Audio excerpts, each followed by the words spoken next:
19 วันค่าดอง500 กว่าล้านจบกันแล้วอยู่ด้วยกันได้19 วันคือว่าหั่นแหละเนาะเรื่องความหักความมักคือว่าแหละมันมาไวแหละก็ไปไวพี่น้องเอ้ยเนาะคือว่าเฮาบ่แม่นคู่แม่นคิงกันเอาจังซั่นซะเนาะสองคำสองพายก็ได้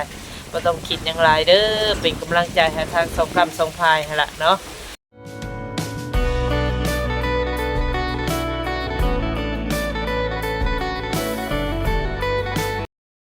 สบายดีและสวัสดีเด้อพี่น้อง FC ปาดุงเบิดสุขคนเนาะหลังจากที่ว่าหายหน้าหายตาไปหลายมื้อพอสมควรเนาะพี่น้องเนาะเนาะคือช่วงนี้เนาะทัศนวนกะคาเวียค่างานอยู่เฮือนอยู่ซานนี่แหละพี่น้องเอ้ยแต่กับบ่ได้รีวิวให้เบิ่งเนาะเฮ็ดเวียกเฮ็ดงานเฮือนซานนี่แหละเบิ่งเนาะบรรยากาศก็ร้อนเนาะแต่ว่ามื้อนี้น่ะดีเนาะพี่น้องเนาะมีลมแต่ว่าอบอ้าวร้อนคือเก่าเนาะแต่ว่ามีลมพัดเย็นแน่พี่น้องเอ้ยห่วยเนาะใครแน่น้อยนึงมื้อก่อนน่ะสิร้อนอบอ้าวแต่ว่าบ่มีลมมีหยังแบบสงัดกิ่งติ๊กเนาะหน้าตาก็ร้อนใหม่เบิดหน้าตาทาสนวนก็ได้นี่เนาะ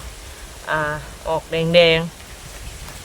หน้าใหม่เบิดพี่น้องเอ้ยเนาะหน้าเห็มแก้มใหม่เพิ่นว่าเพราะว่ามันร้อนเนาะใกล้สิฮอดสงกรานต์มาแฮงร้อนแฮงอบแฮงอ้าวพี่น้องเอ้ยโดยเนาะทางสนวนกาสิมาเว้าเรื่องพอลุงเนาะพอลุงที่ว่าเราอยู่เวียงจันทน์หั่นล่ะขออนุญาตเนาะเว้าเรื่องเพิ่นเนี่ยจังหน่อยนึงเนาะพี่น้องเนาะ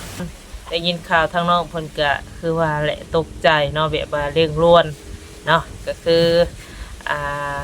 พอลุงเนาะที่ว่ามาแต่งงานกับน้องสมบังเพิ่นแต่งกันวันที่13เนาะทางสนวนก็ไปยินดีแล้วก็ไปร่วมงานกับเพิ่นอยู่เนาะก็คือจัดงานก็ยิ่งใหญ่เนาะแบบอลังการเลยเนาะทางสนวนเห็นแล้วก็ว่าเนาะตะสะอ่อนและก็ดีใจน้ำเพิ่นหั่นล่ะพี่น้องเอ้ยเนาะที่ว่าทางน้องเพิ่นก็เลือกทางพ่อลุงผู้นี้เนาะเพราะว่าอายุเพิ่นก็69 ปีแล้วเนาะยังปีหนึ่งบ่ฮอด70เนาะ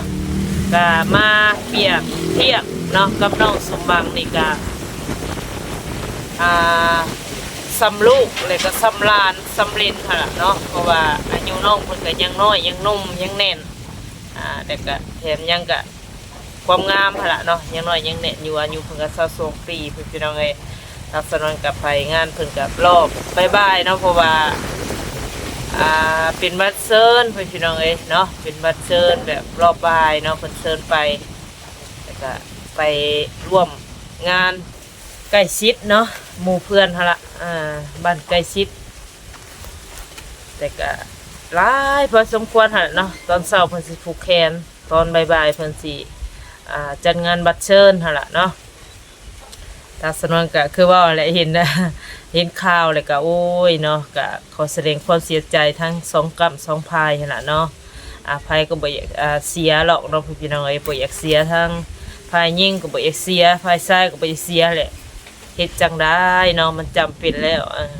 เข้าไปกันบ่ได้แล้วเนาะก็คือทางน้องเพิ่นเนาะก็ยังน้อยอะไรก็มาพังเสียงเนาะหรือว่าพังที่ว่าเพิ่นว่าหลายคนเอาออกโลกโซเชียลหรือว่า Facebook กระจายแหละแซ่กันไปเรื่อยๆเนาะทางน้องข่าวน้องสมหวังกับพอดุง69 ปีเป็นพี่น้องเอ้เนาะวัน19 วันค่าดอง500 กว่าล้านจบกันแล้วอยู่ด้วยกันได้19 วันเนาะอยู่รวมกัน19 มื้อว่าสั่นเนาะนั่นแหละเป็นผัวเป็นเมียต่างพายต้องเข้าใจกันเนาะบ่ว่าพายซ้ายสมมุติว่าพายยิ่งเนาะให้เกียรติแต่พายซ้ายบ่ฮู้แบบหึงหวงก็เป็นไปบ่ได้เนาะพอดีพอจบพองามเนาะเป็นไปบ่ได้เนาะคนเฮามันก็อึดอัดผู้หญิงมันก็เฮ็ดหยังบ่ถูกแม่นอยู่ว่าเจ้าแต่งเจ้าเปย์เงินหลายเนาะแต่ว่าก็อยากให้ ทางสะดวกเขาแน่เนาะเอาตามใจเขาแน่พวกเขายังหนุ่มยังน้อยแต่ก็ยังแบบคือเว่าเขาแหละยังโมโหวสระซ้ำเจ้าเนาะเว่าง่ายซะคอยชนคอยบอกคือลูกคือหลานเท่านี้แหละเนาะคอยเป็นคอยไปบ่แม่นว่า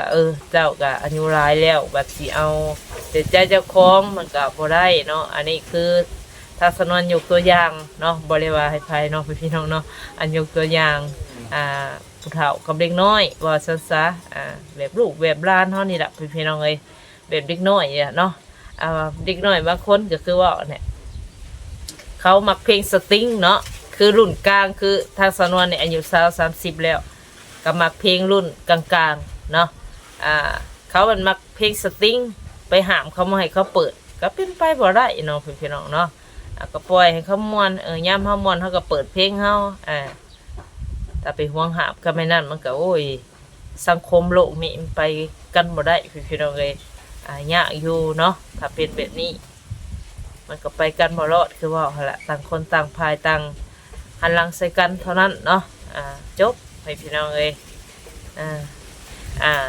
แต่ปัญหาที่ว่าพอลงแล้วนี่รับทางน้องสมหวังบ่ได้ก็คือบ่ให้กินให้ดื่มให้เด้อประมาณนี้เนาะเนาะเรื่องกินเรื่องดินเนี่ยมันปกติเนาะเพราะว่าน้องเพิ่นก็ยังหนุ่มยังน้อยไปกับหมู่กับครูมันก็ปกติแต่เนาะเรื่องดินนี่มันก็มีหลายดินคือว่าหั่นแหละดินมันก็มีเหตุผลของดินแต่ว่าให้ยกเลิกกินเหล้ากินเบียร์มันยกเลิกบ่ได้เนาะเพราะว่าสังคมคุมื้อนี่มันก็เปลี่ยนแปลงถ้าว่าแบบกินมั่วสุมบ่หมู่มากินเสียเงินน้ำถ่ายตัวเองเนี่ยพอลงแล้วจังติจังเตือนจังหายได้เนาะอันนี้ทางนอกเพิ่นก็แบบบ่ได้เสียเงินเสียหยังหั่นนะเนาะแบบหมู่ครูเลี้ยงกินก็นั่งกินแบบคือเฮาเจ้าข่อยนี่แหละเนาะหมู่ครูมาเฮือนมาซ่านมันก็เป็นธรรมดาต้อนรับเจ้าของเฮือนเนาะก็ต้อนรับไม่สิไปนอนดิอยู่เฮือนบ่ได้เด้อเนาะพี่น้องเอ้ยก็ต้องมานั่งต้อนรับแขกหรือว่าญาติพี่น้องมาเนาะสิไปหานอนดิอยู่ก็บ่เป็นเด้อเนาะอันนี้ก็ได้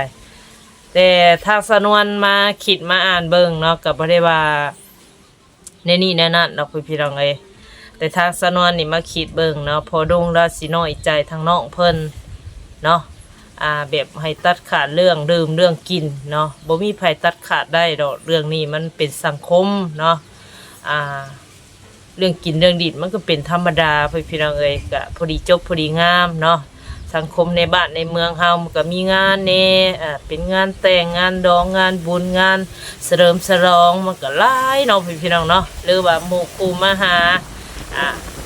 อีกตามเฮาเว้ากันหั่นแหละเนาะคลายเครียดหรือว่าอยากม่วนอยากซื่นเนาะอันนี้เป็นของธรรมดาเนาะแต่เราเองแบบอยากให้น้องเพิ่นตัดขาดเลยเนาะมันก็บ่มีไผเฮ็ดได้เนาะพี่น้องเนาะแบบว่าเราน้อยใจอีกอย่างเราก็หึงหวงแน่หั่นล่ะเนาะบ่อยากให้ดินมั่วสุมประมาณนี้นะเนาะความคิดของเราพอลุงนั้นหลายคนก็คิดว่าทางน้องเพิ่นหาเงินหาคำหารายปะนี่นั่นเนาะอันนี้เนาะที่ว่าตามที่ว่าทางสนวนได้ยินข่าวมันก็บ่มีไผอยากให้มันเกิดเนาะถ้าว่าเอากันแล้วก็อยากให้เป็นครอบเป็นครัวฮักเดียวใจเดียวหั่นล่ะบ่มีไผอยากปะอยากห่างอยากมากดอกเนาะพี่น้องเนาะอยากเป็นครอบเป็นครัวเบิดสุคนหั่นล่ะแต่มันแบบไปกันบ่ได้มันก็คือว่า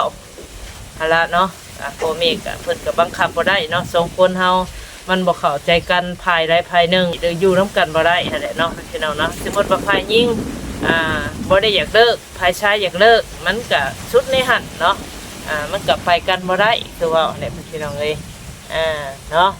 เพราะว่าบ่ได้กินทุกมื้อเนาะถ้าบ่กินทุกมื้อมื้อใดก็เมามื้อใดก็เมามีส่วนว่าผิดเนาะอันนี้บ่ผิดเนาะที่ว่าทางสนวนทางเบิ่งเหตุเบิ่งผลนี่บ่ผิดเนาะภายยิ่งก็บ่ผิดดอกแบบว่า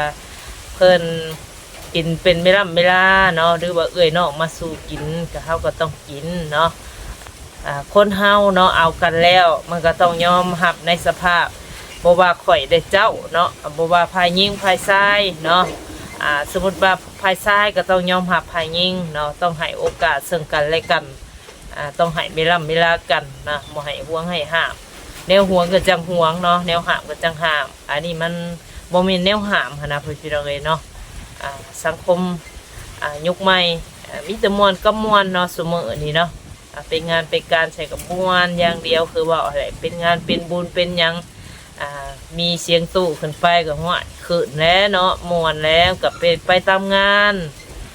ไปตามอันนั้นล่ะสถานการณ์เนาะบ้านเมืองของเฮาสิอยู่มุกงามๆก็เป็นไปบ่ได้เนาะคนเฮาก็ต้องมีม่วนมีกินมีดื่มมีดิ้นเนาะแต่ว่าให้ห้ามเรื่องแบบกินดื่มเนี่ยมันก็ยากคือว่าอะไรก็บ่แม่นว่าเฮาไปมั่วสุมตัวเตี้ยบ่ฮู้จักขอบจักครัวบ่จักมาเนาะมื้อใดก็เมามื้อใดก็แอนมันก็ผิดเนาะถ้าว่าภายยิงครับเป็นแบบนั้นหั่นนะแต่ว่าทางที่ว่าน้องเพิ่นนี่ก็กินเป็นยุ่มเป็นยามเนาะก็ธรรมดาแบบสังคมเนาะม่วนซื่นจักหน่อยนี่ก็สงกรานต์เนาะสงกรานต์นี่ก็มีกินมีดื่มเหล้าเบียร์ดิโอ้ยบอกว่าไปทางใดเนาะมีตู้มีหยังเสียงเพลงกับพอดม่วนเข้าไปพี่น้องเอ้ยเนาะอันนี้มันถือว่าบ่ผิดเนาะบ่ผิดเรื่องม่วนเรื่องซื่นนี่มันบ่ผิดเนาะเอาฮู้จักเวลาจักไปแล้วก็จักมากินดื่มอยู่เฮือนอยู่ซ่านเฮาเนาะบ่แม่นว่าไปมั่วตัวไปนอนข้างคืนอยู่นี่อยู่หั่นมันผิดอันน่ะเนาะพี่น้องเอ้ยแต่บางคนก็ว่าโอ้ยดูโตนเอาเลยว่าซั่นเนาะเอาอันอยู่นำกัน19มื้อแล้วก็เลิกลากันไปเนาะแต่ทางที่ทางสนวนเขาไปฟังในคลิปเนาะหรือว่าฟังเสียงที่ว่าเราเว้าเนาะคืออยากให้น้องเพิ่นเปลี่ยนแปลงเนาะถ้าว่ามื้อใดน้องบ่เปลี่ยนบ่แปลงเราพัดให้5มื้อว่าซั่นเนาะเราสิกลับมาหาเสร็จหากันว่าซั่นเนาะโอลมกันสมมติว่าน้องสมหวังไว้ว่าเปลี่ยนบ่กินบ่ลืมเว้าง่ายๆตลอดชีวิตนะเนาะบ่กินบ่ลืมเราสิคืนกลับมาประมาณนี้เนาะคำเราเว้าพี่น้องเอ้ยถ้าว่าน้องเพิ่นยังกินยังดื่มแบบป้าบ่ได้เรื่องเหล้าเรื่องเบียร์เราก็สิบ่กลับมาเนาะเพราะว่าเราพัดให้5มื้อว่าซั่นเนาะแบบภายชายอย่างป้าเองรับน้องเพิ่นบ่ได้ประมาณนี้แหละน้องกินเหล้ากินเบียร์แล้วก็ว่ารับบ่ได้ว่าซั่นเนาะยังให้เดิกให้ยังทาบอนมันก็เป็นไปบ่ได้แล้วเนาะทุกคนกินเบิดทุกคนพี่น้องบ่ว่าไผบ่กินเหล้ากินเบียร์เนาะกินเบิดเนาะบ่ได้ยินอันจาก Facebook เนาะอันตาม Facebook นั่นแหละโลกโซเชียลมันไวคือว่าแหละเนาะพี่น้องเนาะแซ่กันไปต่อก็คือได้ยินว่าอันค่ารวม500 ล้านว่าซั่นเนาะถ้าสนวนอยู่ในบ้านโคกบ้านเดียวกันกับน้องสมบังนี่ยังบ่ฮู้แล้วว่าคารองน้องเพิ่นฮอด500 ล้านพี่น้องเอ้ยตามมันในคลิปเด็กๆนี่เนาะประมาณ200 ล้าน200กับ10 ล้านเนาะ200 ล้านกับ10 ล้านรวมเบิดก็210 ล้านเนาะแต่ว่าสิมาเรื่องจัดงานบ่อันนี้ก็บ่ฮู้เนาะเพราะว่าเฮาคนภายนอกพี่น้องเอ้ยจะไปสืบเรื่องชาวบ้านเพิ่นก็เป็นไปบ่ได้เนาะมาเรื่องส่วนตัวครอบครัวของเพิ่นอันนี้เนาะเพิ่นสิได้น้อยได้หลายก็เรื่องของเพิ่นเฮาก็บ่แม่นหน้าที่สิไปเจาะไปจงเพิ่นเนาะก็เรื่องของเพิ่นก็เพิ่นว่าพ่อแม่ก็บ่อยากให้มันเกิดหรอกเนาะเพราะว่าพ่อแม่ไผพี่น้องเอ้ยอยากให้ได้บุกได้รับได้ดีเบิดทุกคนหั่นล่ะเนาะบางคนก็ว่าโอ้ยแต่งงานดอกเอาเงินเอาคำเนาะมันก็หลายปากหลายคอหลายความคิดความอ่านคือว่าเนี่ยเนาะอันนี้ก็เป็นกำลังใจให้ทางครอบครัวเพิ่นเนาะพูดเนาะหลายคนก็ความคิดความอ่านแตกต่างกันไปคือว่าเนี่ยมีผิดมีเสียล่ะเนาะแต่ว่าตอนนี้เพิ่นก็ยังแบบอยากให้พ่อแม่บังคับให้คืนดีกันก็เป็นไปบ่ได้มีแต่พ่อแม่ให้อบรมเด้อว่าอวยหน้าหากันผัวเมียเพิ่นหั่นล่ะเนาะถ้าว่าอวยหน้าหากันบ่ได้ก็คือสิว่าหั่นล่ะเนาะพี่น้องเอ้ยมันก็หันหลังใส่กันไปไผไปมันเท่านั้นแหละเนาะก็จบเพราะว่าตามที่ถ้าสนวนได้ยินข่าวนี่ฝ่ายชายเพิ่นสิบ่เอาหยังจักกีบเลยว่าซั่นเนาะมันก็เรื่องของเราอยู่แล้วเนาะเพราะว่าเราบอกเลิกน้องเพิ่นเนาะบ่รับน้องเพิ่นบ่ได้ถ้าสิไปเอาคืนมันก็เป็นไปบ่ได้เนาะเพราะว่าทางน้องเพิ่นบ่ได้อยากปะอยากเลิกเนาะตามที่ว่าทางสนวนได้ยินข่าวหั่นแหละพี่น้องเอ้ยเนาะตามที่ได้ยินเสียงคลิปเนาะก็หลายคู่หลายคนก็แซ่กันบึ้นๆหั่นล่ะเนาะ กับผู้ฮู้แน่บ่ฮู้แน่ก็คือว่าแหละมีผิดมีนั่นหั่นแหละเนาะเว้าถึกเดผิดแน่หั่นแหละเนาะแต่ว่าตามฐานะการของครอบครัวเพิ่นแล้วก็บ่อยากให้เลิกหรอกเพิ่นพี่น้องเอ้ยเนาะมันก็คือว่าแหละภายซ้ายไปกันบ่ได้หรือว่าภายยิงก็เรียกสิว่าแน่ล่ะเนาะแต่ภายซ้ายบ่เอาก็เอามีแต่ว่าจบกันต่างคนก็ต่างเลิกคือว่าเนี่ยเนาะคือว่าแหละถ้าสนวนก็บ่แม่นว่าสีนี่นั่นพี่น้องเอ้ยบ้านเดียวกันอยู่กับบ่ใกล้ปานใดเนาะเพราะว่าเป็นนายครูเนาะแม่น้องสมบางเพิ่นเป็นนายครูเนาะครูปานเนาะครูปานถ้าสนวนก็เป็นลูกศิษย์เพิ่นได้พี่น้องเอ้ยลูกศิษย์เพิ่นเฮียนนำเพิ่นถ้าสนวนก็ได้เนาะเพิ่นก็เป็นครูอาจารย์เนาะเอาจังใดก็แสดงความเสียใจนำครอบครัวเพิ่นเนาะที่ว่ามันเกิดไปแล้วก็บ่ต้องคิดอย่างไรเนาะมีแต่ว่าปล่อยวางตั้งมุกตั้งใจไม่มานี่เนาะทั้งน้องเพิ่นก็ได้คือว่าหั่นแหละเนาะเรื่องความหักความมักคือว่าแหละมันมาไวแหละก็ไปไวพี่น้องเอ้ยเนาะถือว่าเฮาบ่แม่นคู่แม่นคิงกันเอาจังซั่นซะเนาะสองคำสองพายก็ได้บ่ต้องคิดอย่างไรเด้อเป็นกำลังใจให้ทางสองคำสองพายหั่นล่ะเนาะทางฝ่ายซ้ายฝ่ายยิงเนาะแต่ว่าเรื่องอันที่เราเว้าพอลุงเราเว้าบ่ให้เลิกอันแนวมึนเมาหั่นล่ะเนาะเรื่องเหล้าเรื่องเบียร์นี่แหละแต่มันก็ยังให้เลิกถาวรมันก็เป็นไปบ่ได้เนาะสังคมมวลสังคมหลีดซุมื้อนี่เนาะถ้าไผบ่ดินถือว่าเบิดสังคมแล้ว ว่าสันซาทางสนวนก็ได้เนาะโศกเศร้าอยู่แต่บ่งเก่ามันก็บ่ม่วนเด้พี่น้องเอ้ยมันก็ต้องเป็นยามนี่มื้ออื่นภายใน5-6 มื้อเนาะหรือว่ามื้อฮื้อนี่ล่ะพี่น้องเอ้ยก็เตรียมตั้งบุญหรือว่าบุญบั้งไฟบ้านทางสนวนนี่เนาะวันที่11เป็นมื้อบุญบั้งไฟเนาะถ้าไผอยู่ใกล้เนาะใกล้หรือไกลเนาะอยากมาม่วนมาดิดบุญบั้งไฟก็มาได้เด้อพี่น้องเอ้ยบุญใหญ่บั้งไฟใหญ่เนาะอยู่บ้านโคกใหญ่เมืองอุทุมพรเขตสวรรณเขตมาได้เลยเนาะพี่น้องเนาะตรงข้ามกับทางใหญ่เข้ามากับประมาณอยู่5-6 กิโลประมาณนี้แหละพี่น้องเอ้ยก็คือฮอดจุดจัดงานก็คือบัตรบ้านโคกใหญ่เนาะเป็นงานใหญ่ประจำปีปีกายนี่ก็เฮ็ดปีนี้ก็เฮ็ดพี่น้องเอ้ยแต่ว่าบรรยากาศนี่ละมันฮ้อนอบอ้าวหลายเนาะมันก็สิบ่ไหวตัวนี้แหละพี่น้องเอ้ยก็เนาะผู้ใดก็ซุมื้อนี้เนาะบ่ว่าลูกไผเมียไผก็บ่อยากให้ห้ามให้ห่วงกันหั่นล่ะยามม่วนก็ม่วนยามลิ้นก็ลิ้นเนาะอย่าไปติไปห้ามกันเนาะเกิดมาเป็นคนอย่าโศกอย่าเศร้าให้พากันม่วนมีความสุขกินอิ่มนอนอุ่นเท่านั้นเนาะชีวิตคนเฮามีเงินก็ซื้อกิน